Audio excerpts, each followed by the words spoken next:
Hi friends, మన సైంటిస్టులు అంతరిక్షంలోకి వెళ్ళి ఎన్నో రకాల పరిశోధనలను చేశారు. కానీ మన భూమి మీద ఉన్న సముద్రాల లోపలికి వెళ్ళి మాత్రం పరిశోధనలు చేయలేకపోతున్నారు. అసలు ఈ సముద్రాలు ఎందుకు అంత డేంజరస్?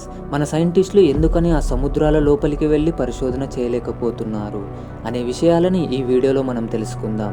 కాబట్టి ఈ వీడియోని ఎక్కడ స్కిప్ చేయకుండా చూడండి. అలాగే ఇప్పటివరకు మన ఛానల్ని సబ్స్క్రైబ్ చేసుకోకపోతే సబ్స్క్రైబ్ చేసుకోండి. ఇప్పటికీ కేవలం 20% సముద్రాలను మాత్రమే మన సైంటిస్టులు పరిశోధన చేశారు. ఆ మిగతా సముద్రాన్ని పరిశోధన చేయడానికి ఏ సైంటిస్టులు కూడా ఇష్టపడడం లేదు. ఇలా సైంటిస్టులు మాట్లాడడానికి కారణం ఏంటి అంటే, మన కంటికి కనిపించని ఎన్నో సముద్ర జీవులు సముద్రంలో ఉన్నాయంట. ఈ జీవులు మన మనుషులకి చాలా ప్రమాదకరమైనవి అని వాళ్ళు చెప్పుకొచ్చారు. ఇవే కాకుండా సైంటిస్టులని సముద్రాలకి దూరంగా ఉంచడానికి మరికొన్ని కారణాలు కూడా ఉన్నాయి. అందులో ఒక 2 కారణాలను ఈరోజు మనం తెలుసుకుందాం. Titanic ship. ఈ షిప్ని తయారు చేసిన ఇంజనీర్లు ఈ షిప్ ఎప్పటికీ మునిగిపోదు అని చెప్పుకొచ్చారు. కానీ ప్రకృతి ముందు అది నిలబట్టుకోలేకపోయింది. ఎందుకంటే దాని మొదటి ప్రయాణంలోనే అది నీటిలో మునిగిపోయింది. అలా మునిగిపోయిన ఆ టైటానిక్ షిప్ మునిగిపోయిన ప్రదేశంలో కనిపించలేదు. అలా కొన్ని రోజుల తర్వాత వేరే ప్రదేశంలో టైటానిక్ షిప్ని గుర్తించారు.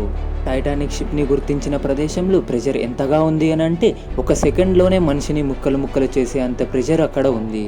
ఈ టైటానిక్ షిప్ని స్టడీ చేయడానికి సబ్మెరైన్ నౌక ద్వారా కొంతమంది సైంటిస్టులు ఆ ప్రదేశానికి వెళ్ళారు.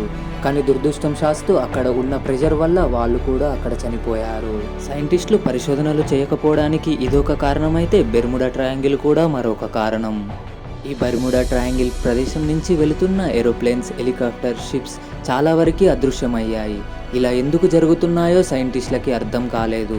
చాలా రోజుల పరిశోధన తర్వాత వారికి కొన్ని నిజాలు తెలిసాయి.